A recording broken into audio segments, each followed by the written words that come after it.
terlebih dahulu. Siapa di sini yang tidak hadir? Selain ada?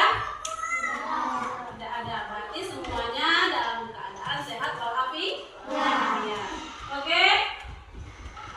Coba lihat ke papan tulis. Kita masuk ke materi pelajaran.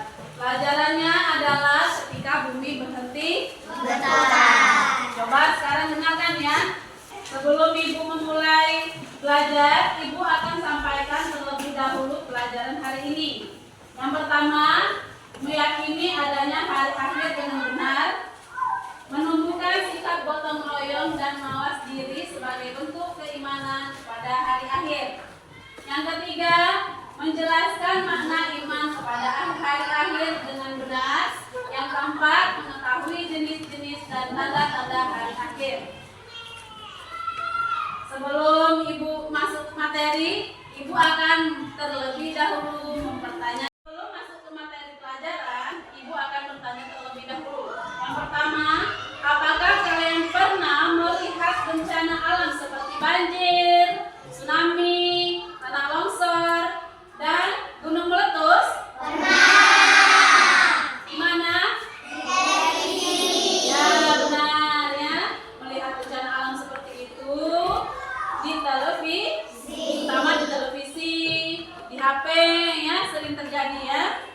Yang kedua, bagaimana perasaan kalian saat melihat bencana alam tersebut? Sedih. Bagaimana? Sedih. Ya, sedih, takutnya. Karena apa? Walaupun kita di sini belum terdampak banjir ya, tsunami, tanah longsor, tapi ketika kita melihat ada bencana alam di daerah lain, kita merasakan sedih. Akan menjelaskan jenis dan tanda-tanda hari akhir. Kiamat itu dibagi menjadi dua. Yang pertama kiamat kubro, yang kedua kiamat sugro.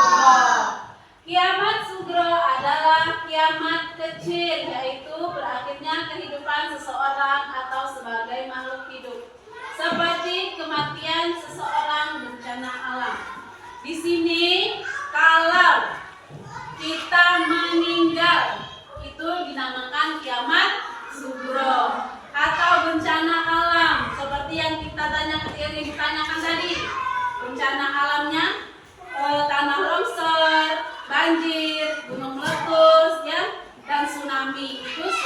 Itu tanda-tanda hari kiamat sugro ya. Yang kedua yaitu kiamat kubro.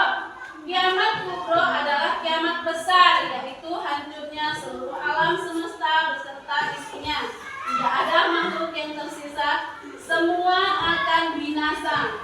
Kiamat kubro disebut juga dengan hari berakhirnya kehidupan makhluk di dalam semesta.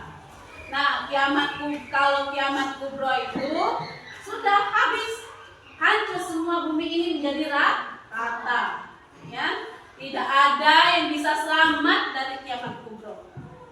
Sampai sini paham? Paham. Oke, kita lanjutkan. Selanjutnya, tanda-tanda kiamat kecil. Yang pertama itu ada berapa di situ? 1, 2, 3, ada 8 tanda-tanda kiamat kecil. Yang pertama, munculnya berbagai fitnah. Yang kedua, bermunculan nabi palsu, banyaknya kebohongan dan kesaksian palsu. Yang ketiga, perbuatan riba terjadi. Anak durhaka kepada orang tua, banyaknya bencana alam, wanita berpakaian seperti telanjang, semakin maraknya kebodohan kehidupan. Nah, ini ibu ambil satu contoh. Kalian sudah kelas 5. Anak durhaka kepada orang tua. Nah ya, kenapa ibu anak durhaka kepada orang tua disebut dengan tanda-tanda kiamat kecil? Karena kalau anak durhaka itu berkata kasar kepada kedua orang tua saja sudah berdosa. Apalagi kalau tidak mendengarkan kata-kata orang tua. Jangankan berkata kasar, kamu bilang saja sudah berdosa. Misalnya kamu disuruh sama orang tua kamu, nak, minta tolong ibu nak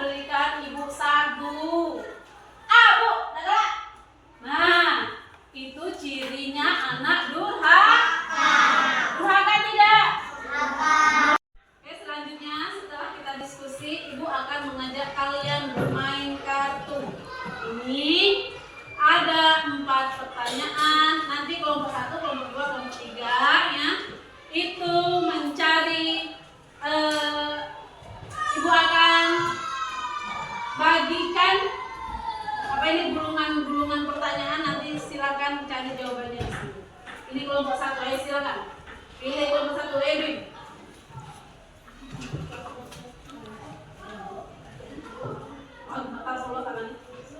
Ayo, Del.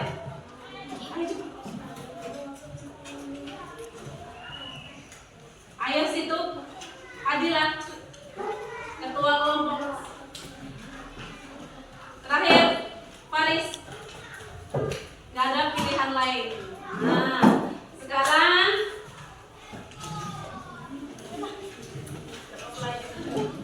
sudah dapat semua pertanyaannya? Kelompok 2.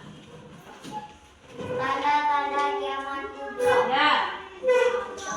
Cari kelompok 2 maju ke depan. Silahkan cari tanda-tanda kiamat kubro.